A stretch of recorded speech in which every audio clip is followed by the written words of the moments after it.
Hello friends, आज की video में हम चर्चा करने वाले हैं कुछ ऐसे सेंटेंसेस के बारे में जिनमें हिंदी में लिखा होता है मन ही मन में, या अंदर ही अंदर, या भीतर ही भीतर।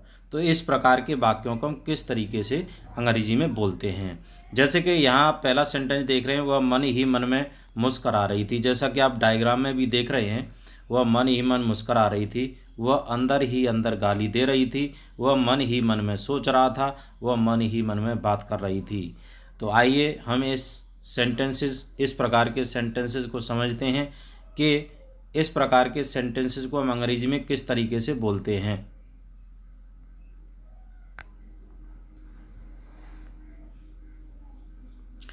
ऐसे सेंटेंसेस जिनमें लिखा होता है मन ही मन में, या अंदर ही अंदर, या भीतर ही भीतर, इस प्रकार के वाक्यों का ट्रांसलेट करते समय हमें इनवर्डली का प्रयोग करना होता है। ज़रा देखते हैं, समझते हैं किस तरीके से इसका यूज़ करते हैं। एक लड़की मन ही मन में मुस्करा रही थी। तो सबसे पहले हमें समझना है, हमें बहुत सिंपल तरीके से समझना है। जैसे कि इसमें लिखा हुआ है मन ही मन में, तो इसकी जो इंग्लिश है इनवर्डली लगा देते हैं। जैसे कि यहाँ पर आप देख रहे हैं, एक लड़की, तो अ गर्ल मुस्करा रही थी, पास्ट कंटिन्यूस टेंस है, तो उसके अनुसार हमने वॉज का प्रयोग कर दिया है। अ गर्ल वॉज, और यहाँ पर दिया हुआ है मुस्करा रही थी, स्माइलिंग। बस इसमें मन ही मन में ये लिखा हुआ है, तो उसके लिए हमने हेल्पिंग वर्ब के बाद में इनवर्डली जोड़ दिया है। जैसे कि वॉज के बाद में इनवर्डली लगा दिया है। इसका रूल जैसा कि अभी आपको बताया गया है, सबसे पहले सब्जेक्ट लगाते हैं, फिर उसके बाद में हेल्पिंग वर्ब लगाते हैं, हेल्पिंग वर्ब के बाद में इनवर्डली लगा देते हैं, और उसके बाद में जो मेन वर्ब है जैसे टेंस के अनुसार उसको सॉल्व कर देते हैं।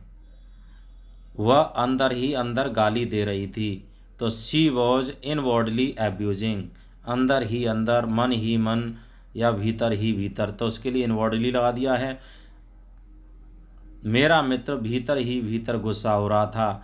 My friend was inwardly getting angry. मैं मन ही मन में सोच रहा था। I was inwardly thinking. जैसा कि अभी आपने देखा, ऐसे सेंटेंसेस जिसमें मन ही मन में, या अंदर ही अंदर, या भीतर ही भीतर, इस प्रकार के फ्रेजेस लगे हुए दिखाई देते हैं, तो उसके लिए हम हेल्पिंग वर्ब के बाद में इनवर्डली का प्रयोग कर देते हैं। यह स्ट्रक्चर अंग्रेजी के आम बोलचाल में बहुत ही प्रयोग होता है, अतः आप इसको अच्छी तरीके से समझ लें। अभी आपके लिए एक सेंटेंस दिया जा रहा है, वह मन ही मन में बात कर रही थी। जैसा कि अभी यहाँ पर लिखा हुआ है मन ही मन में, आपको इसे सॉल्व करना है, और आप हमें बताएंगे कमेंट बॉक्स में लिख करके कि आपने किस तरीके से इसको सॉल्व किया है।